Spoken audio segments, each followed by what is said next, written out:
Сәлем балдар, бүгін сіздермен бір логикалық есеп шығаратын боламыз. Есептің берілісінде не дейді?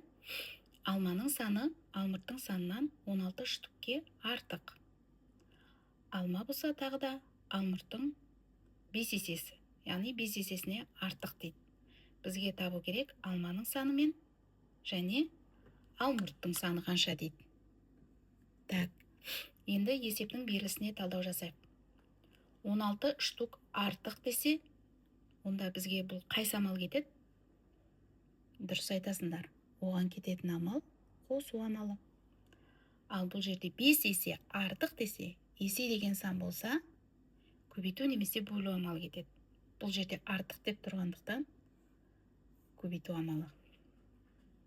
Енді біз мына есептің берілісіне қарай отырып, алмұрт аз ба, или алма аз ба? Соны анықтайық. Алма алмұрттан 16 штукке артық дейді. Яғни көп дейді. Онда не дейміз? Алмұрт аз болады бізде. Алма одан көп.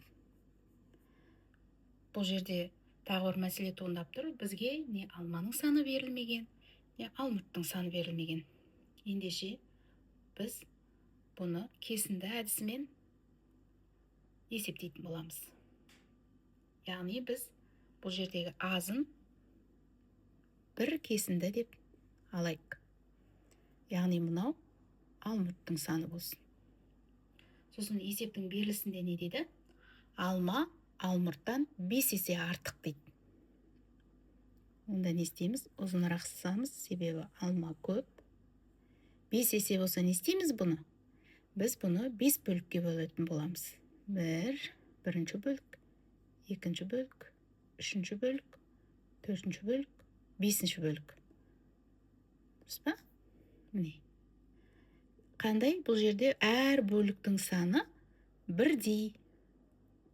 Енді біз мына жерден үздік сызықпен белгілеп алайық. Сосын бізде есептің тағы бір берілісінде не дейді? 16 штукке артық дейді. Енді бізде артық болып тұрған қай жері? Бізде қазір артық болып тұрғаны мына 4 бөлік болып саналады. Бұл жерде қанша бөлік бар? 1, 2, 3, 4. Егер 4 бөліктің саны бізде белгілі болса, қанша штук балдар? 16 штук. Онда бір бөліктің саны қанша? Оны қалай шығарамыз? Біз есептің берілісіне негізделе отыра, біз теңдеуді былай жасаймыз. 16-ны не істейміз? Мына бөлік санына бөлеміз. Бөлік саны қалай шықты? 5 еседен біреуін 6 таяғынан шықты. Онда қалай болады?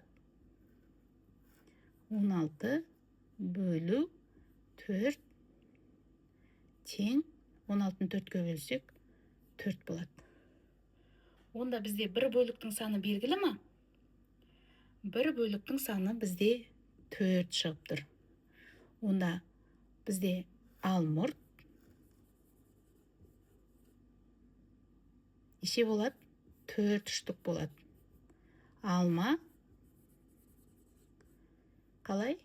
Мынаны қойсақ та болады, мынамен шығарсақ та болады. Біз онда екеуінде жазайық. 4-ке 16-ны қосамыз біріншісі бойынша. Неше штук? 20 штук шығады. Екінші беріліс бойынша 4-ті 5-ке көбейтеміз. 20 штук шығады. Сонымен балдар біздің жауап не болып шығады? Алмұрттың саны 4, алманың саны 20. Түсіндіңдер ме балалар?